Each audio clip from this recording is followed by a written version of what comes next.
Well, the time is just gone 9:58 as we continue with the broadcast this morning. Now, this week from the 19th to the 20th of October, which is yesterday and today, the second annual Gender-Based Violence Shelter Indaba has kicked off. Now, we know there has been a lot of talk about the fight against gender-based violence, about femicide, but much more needs to be done. And because it is a pandemic in more ways than one. And this morning we're joined by a member of the National Shelter Movement representing the Mpumalanga province. We're joined by Fisani Mahlangu. Fisani, good morning to you and welcome to the show. Thank you so much. Good morning, Inet, and your viewers. Thank you for having me on your show. Yes, Fisani, how important is it to host events like the annual gender-based violence shelter in Daba? It is very important, considering that you've just said it, that gender-based violence and femicide are now considered a pandemic in our country in one ways, and maybe not even one, but more ways. So hosting such an event annually is very important because it is an opportunity that brings different stakeholders from different walks of life, government, private sector, and the civil society organizations. We all come together in one room to discuss these issues and find solutions, or let me just say, possible solutions and alternatives to how we can try and curb the scourge of gender-based violence. So it is an important event to host at least once a year, because it becomes then a reminder to say, where are we coming from? What is it that we're doing and where are we heading? Thank you. Yes. And also, I think, what you'd find is people come from all walks of life and they come from different parts around the country and all gathering. And I'm sure the common theme, obviously, is addressing the question of gender based violence. But I suppose each is actually unique in a sense. And but at the same time, there are many similarities as far as the struggles go, particularly with regards to gender based violence. Yes, I think it doesn't matter really where one is situated, which race one comes from, which class in society one comes from.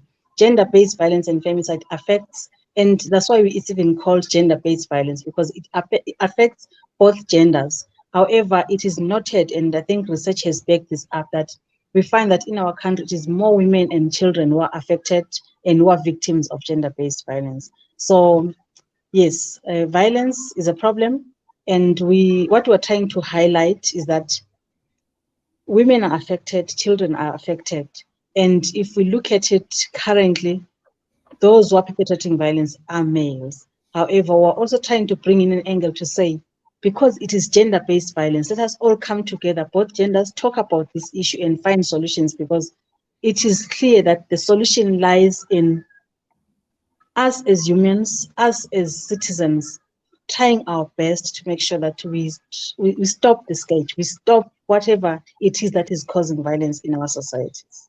Yes, Pisani, and one thing, learning about the problem is one thing, but doing something about it is more important because it has to be solutions based. And for a long time now, we've recognized how serious a problem gender based violence is. And just looking at an indaba like this nature, looking at some of the outcomes, I'm sure that there are resolutions that actually come out. There are certain commitments that need to be made, but also at the same time, looking at where it matters, the authorities, the government, the police, all of that is very, very important in providing the support structures to overcome this pandemic.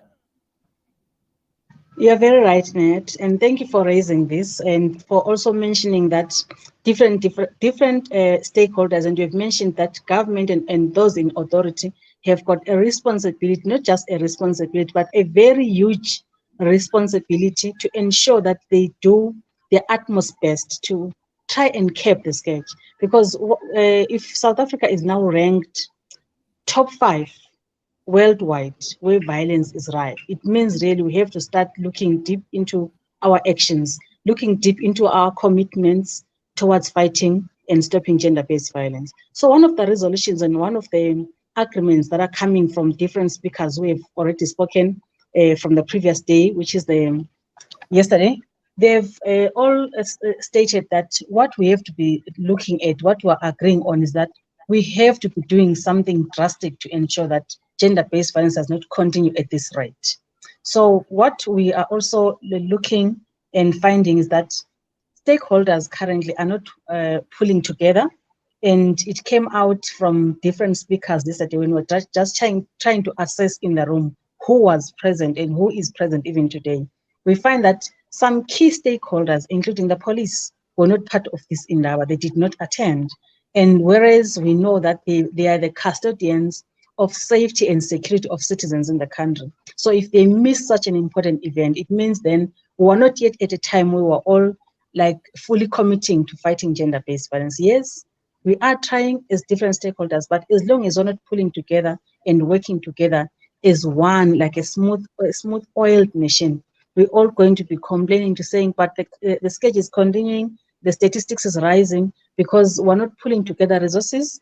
And when we're having these forums or these meetings, one is sitting in their own corner, one is not present, one is trying to do, and one is not trying. So I think what is important is making sure that those in authorities, either you're in the civil society or you're in a government department, we come together and we commit and we become accountable in our actions towards finding gender-based violence.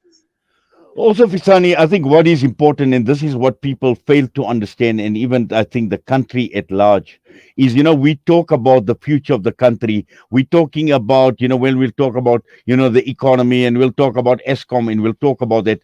But one thing we forget is gender-based violence can impact severely on the future of the country, on future generations, because one underestimates the power, the role of the woman as a strong pillar of strength in a family, in society. And if she is now a victim of gender based violence, it rubs off on the children, it rubs off on future generations. And what future generations are we going to produce if we don't tackle this problem? So, what I'm saying is the future of this country, the well being of this country depends on eliminating the scourge of gender violence.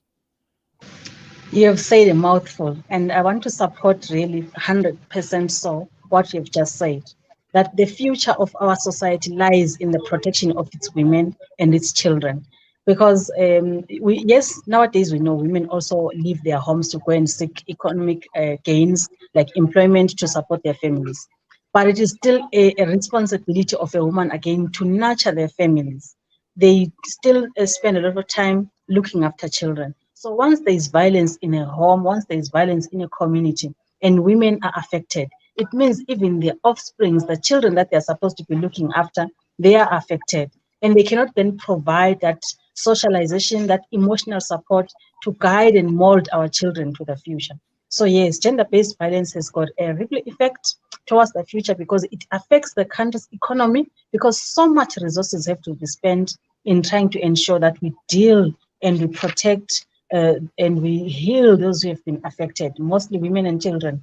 At the same time, once a woman's life is disrupted, it is not just one person's life that is disrupted, but the children and the rest of the family.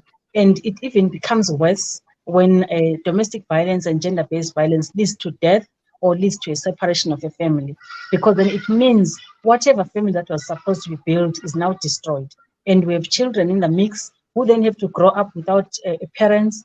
And then studies have sometimes, many times shown that children grow up suffering because sometimes where they have to grow up, it doesn't become like a stable environment. And observing or living in a violent condition also sometimes has got an effect of making that child grow up to become abusive in their own relationships in future. So yes, you are very right to say we have to make sure that we act decisively to end gender-based violence if we really care about this country's future and the future of these generations. Well, Fisani, today is day 2 of the Indaba. What can be expected today? We today continue with presentations from different stakeholders.